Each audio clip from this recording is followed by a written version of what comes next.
your AI people with this fucking ChatGPT shit. This Your scares the people. fuck out of me. What It's do your you mean? people. What do you mean? Your your AI people. Your wacky coders. What have you done? Yeah, it's super interesting. Fascinating. Language models, I don't know if you know what those are, but that's the general systems that underlie ChatGPT and GPT. They've been progressing over the past maybe 4 years aggressively. There's been a lot of development. GPT-1, GPT-2, GPT-3, GPT 3.5. And ChatGPT, there's a lot of interesting technical stuff that maybe we don't want to get into. Sure, let's get into it. Well, I'm fascinated by it. So ChatGPT is based on fundamentally on a 175 billion parameter neural network that is GPT-3. And the rest is what data is it trained on and how is it trained. So you already have like a brain, a giant neural network, and it's just trained in different ways. So GPT-3 came out about 2 years ago, and it was like impressive but dumb in a lot of ways. It was like you would expect as a human being for it to generate certain kinds of text, and it was like saying kind of dumb things that were off. And you're like, all right, this is really impressive, but it's not quite there. You can tell it's not intelligent. And what they did with GPT 3.5 is they started adding more and different kinds of data sets there. One of them, probably the smartest neural network currently, is Codex, which is fine-tuned for programming. Like it was trained on code, on programming code. And when you train it on programming code, which ChatGPT is also, you're teaching it something like reasoning, because it's no longer information and knowledge from the internet. It's also reasoning. You can like logic. Even though you're looking at code, programming code is, you're looking at me like, what the fuck is he talking about? No, that's not what I'm looking at. I'm looking at you like, oh my God. But reasoning is in order to be able to stitch together sentences that make sense, you not only need to know the facts that underlie those sentences, you also have to be able to reason. Yeah. And we take it for granted as human beings that we can do some common sense reasoning. Like this war started at this date and ended at this date, therefore it means that like the start and the end has a meaning. There's a temporal consistency. There's a cause and effect. All of those things are inside programming code. By the way, a lot of stuff I'm saying we still don't understand. We're like intuiting why this works so well. Really? But these are the intuitions. Yeah, there's a lot of stuff that's not clear. So so GPT 3.5, which ChatGPT is likely based on. There's no paper yet, so we don't know exactly the details. But it was just trained on code and more data that's able to give it some reasoning. Then, this is really important, it was fine-tuned in a supervised way by human labeling. Small data set, but human labeling of here's what we would like this network to generate. Here's the stuff that makes sense. Here's the kind of dialogue that makes sense. Here's the kind of answers to questions that make sense.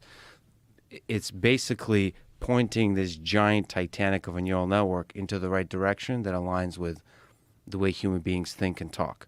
So it's not just using the giant wisdom of Wikipedia and just, I can talk about what data sets it's trained on, but just basically the internet. It was pointed in the wrong direction. So this supervised labeling allows it to point in the right direction to when it says shit, you're like, holy shit, that's pretty smart. So that's the alignment. And then they did something really interesting is using reinforcement learning based on labeling data from humans. That's quite a large data set. The task is the following. You have this smart GPT 3.5 thing, generate a bunch of text, and humans label which one seems the best. So ranking. Like you ask it a question. For example, you could do generate a joke in the style of Joe Rogan, right? And you have a label. It has 5 options, and you have a label. Does it mention dick and pussy? No, I don't know which. I don't know how exactly, but so you get it to rank. The human labeler is just sitting there. There's a very large number of them. They're working full time. They're labeling the ranking of the outputs of this model, and that kind of ranking, used together with a technique called reinforcement learning, is able to get this thing to generate very impressive to humans output. So it's not actually, there's not a significant breakthrough in how much knowledge was learned. That was already in GPT-3, and there was much more impressive models already trained. So it's on the way, not just OpenAI. but this kind of fine tuning, it's called, by human labelers plus reinforcement learning, you start to get like where students don't have to write essays anymore in high school. Yeah. Where you can style transfer, like I said, do a Louis C.K. joke in the style of Joe Rogan, or Joe Rogan joke in the style of Louis C.K., and it does an incredible job at those kinds of style transfers.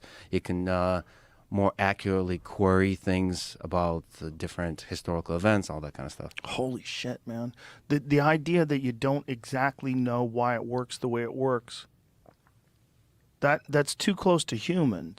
That's too close to human thinking. Like, you know what this is eerily similar to? The plot of Ex-MACHINA. When he's talking about how he coded the brain. Do you remember that plot? That scene?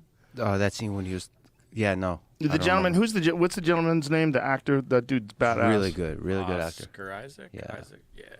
Isaac? Great casting. Oscar Isaac. He's amazing. Alex Garland, the director. Oscar Isaac. Somebody I got to know. Oscar Isaac. Is He's in Star Wars and shit too. Yeah, no, that movie was one of my top 10s. I love that movie.